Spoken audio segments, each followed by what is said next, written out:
Australia के Brisbane पहुंचे प्रधानमंत्री नरेंद्र मोदी। म्यांमार से भरी थी उड़ान। 5 दिनों के ऑस्ट्रेलिया दौरे पर रहेंगे प्रधानमंत्री। ब्रिस्बेन यूनिवर्सिटी पहुंचे मोदी। आज जापान और ब्रिटेन के प्रधानमंत्री से करेंगे मुलाकात।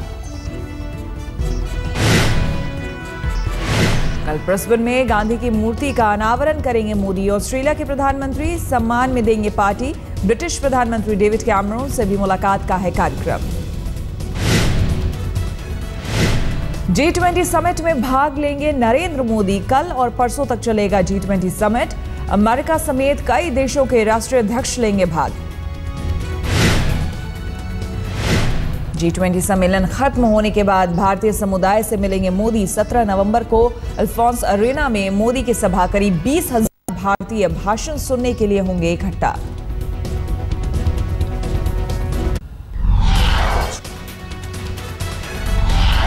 शारदा चिटफंड घोटाले के आरोपी और टीएमसी के पूर्व सांसद कुणाल घोष ने जेल में की खुदकुशी की कोशिश। कोलकाता के SSKM अस्पताल में भर्ती कराया गया। कुणाल घोष ने जेल में नींद की गोलियां खाकर की खुदकुशी की कोशिश। जेल प्रशासन के मुताबिक कुणाल होश में है। जेल में बंद कुणाल घोष ने 10 नवंबर को दी थी धमकी। अगर सीबीआई ने 3 दिन के भीतर उचित कार्रवाई नहीं की तो वो खुदकुशी कर लेंगे। कुणाल घोष ने कहा था, मुझे ये स्वीकार नहीं कि मैं जेल में बंद रहूं और घोटाले में शामिल बाकी लोग बाहर घूमते रहें। पिछले साल सितंबर में तृणमूल ने कुणाल घोष को पार्टी से निलंबित किया था। कुणाल ने घोटाले में तृणमूल के कई बड़े नेताओं का लिया था नाम।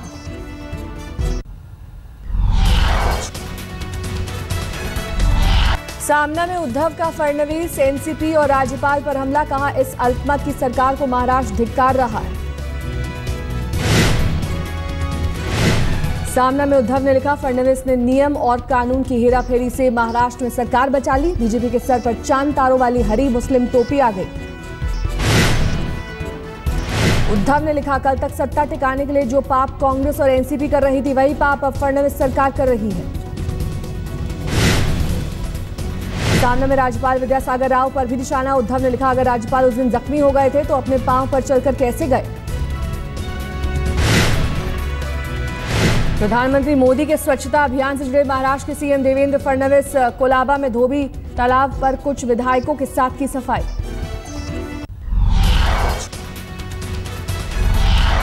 नेहरू की विरासत को लेकर जारी सियासत पर बोली मेनका गांधी। कहा, नेहरू किसी की निजी संपत्ति नहीं, नेहरू देश की धरोहर। महिला और बाल विकास मंत्री मेनका का सोनिया और राहुल पर निशाना। कहा, नेहरू की विरासत को लेकर राजनीति नहीं होनी चाहिए।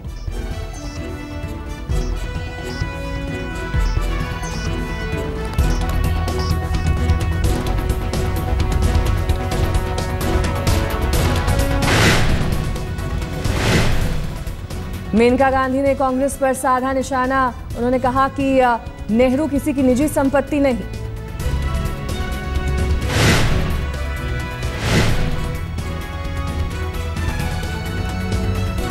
नेहरू की 125वीं जयंती पर सोनिया राहुल ने साधा मोदी पर निशाना। सोनिया ने कहा, नेहरू के सपनों को मिटाने की हो रही है कोशिश। कांग्रेस पहले भी कर चुकी है आंधी तूफान का सामना। जो गुस्सा वाले लोग देश को चला रहे हैं, उन्होंने कहा कि अंग्रेजी को बंद करो, सिर्फ हिंदी होनी चाहिए।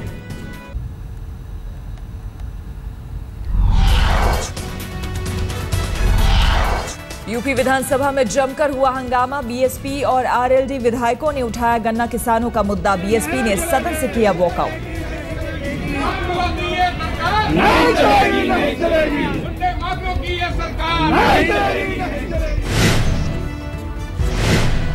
बीएसपी ने गन्ने का समर्थन मूल्य बढ़ाने और पिछले साल का बकाया भुगतान करने की मांग की। साथ ही राज्य में खस्ताहाल कानून व्यवस्था का मुद्दा उठाया।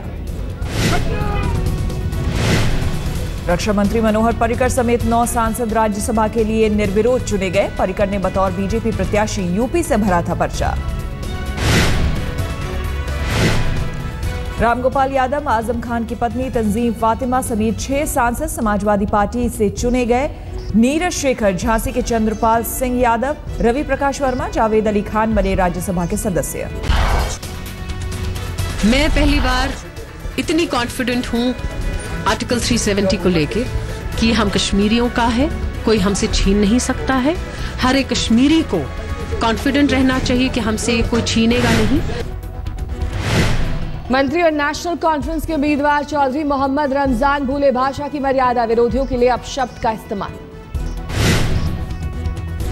गोवा के नए मुख्यमंत्री के बेटे की धमकी को लेकर विपक्ष ने साधा निशाना, पिता के पद का गलत उपयोग, फेसबुक पर आखिरी चेतावनी। गांधीनगर में वेंकैया नायडू का ऐलान, 2022 तक झुग्गी झोपड़ी मुक्त होगा देश। मकान सबके लिए मकान, ये प्रधानमंत्री ने एक लक्ष्य दिया, हमको एक मैंडेट दिया 2022 तक सबके लिए मकान का व्यवस्था। इसके लिए प्राइवेट सेक्टर में जो भी कर रहे हैं, आप लोग देख रहे हैं, क्रेडे वाले हैं, रियल एस्टेट वाले हैं, प्राइवेट डेवलपर्स है, वो अपना काम करेंगे। हमारा कंसंट्रेशन होगा ये इकोनॉमिकली वीकर सेक्शन के लिए। झारखंड चुनाव में लाल बत्ती का इस्तेमाल करके फंसे वित्त मंत्री अरुण जेटली, प्रशासन ने ड्राइवर को किया निलंबित। रांची में घोषणा पत्र जारी करने के मौके पर पहुंचे थे अरुण जेटली। राज्य के मुख्य निर्वाचन अधिकारी ने कलेक्टर को दिया जांच का आदेश। पेट्रोल की एक्साइज ड्यूटी बढ़ने से आम आदमी पर नहीं बढ़ेगा बोझ, तेल कंपनियों ने किया ऐलान। पेट्रोल और डीजल की एक्साइज ड्यूटी 1.5 रुपए प्रति लीटर बढ़ाई गई। सरकार को सालाना 13,000 करोड़ की होगी आमदनी। जोधपुर कोर्ट से बाहर आते ही आसाराम के बयान ने मचाई हलचल, कहा मेरी नहीं है आश्रम की जमीन। दिल्ली में बापू के आश्रम के विषय बोलते हैं, वास्तव में दिल्ली में मेरा आश्रम नहीं है। वो हनुमान जी का मंदिर है, वो पुराना है। और फॉरेस्ट में 800 बीघा 800 एकड़ 8 एकड़ भी नहीं है, 1 एकड़ से भी कम है और कोई अवैध निर्माण नहीं है। संत रामपाल ने सुप्रीम कोर्ट की शरण, Punjab and Haryana high court के फैसले पर रोक लगाने की मांग, सोमवार को होगी सुनवाई।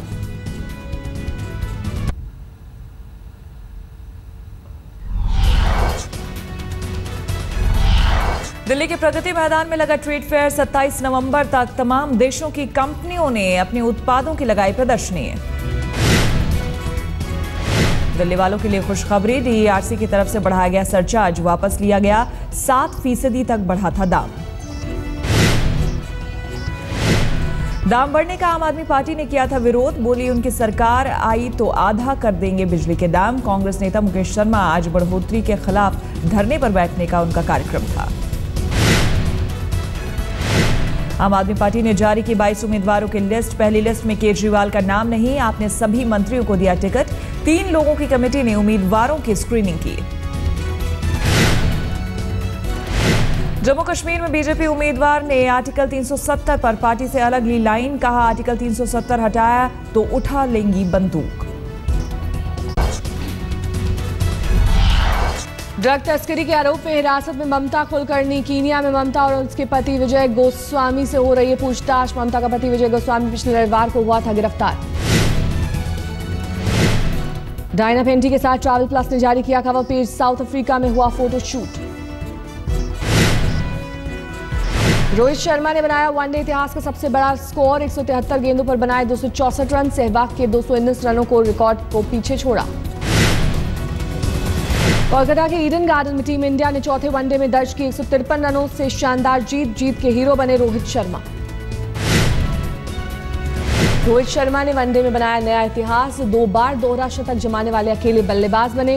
रोहित शर्मा ने श्रीलंकाई गेंदबाजों की जमकर की धुनाई, पारी में जड़े 33 चौके और 9 छक्के।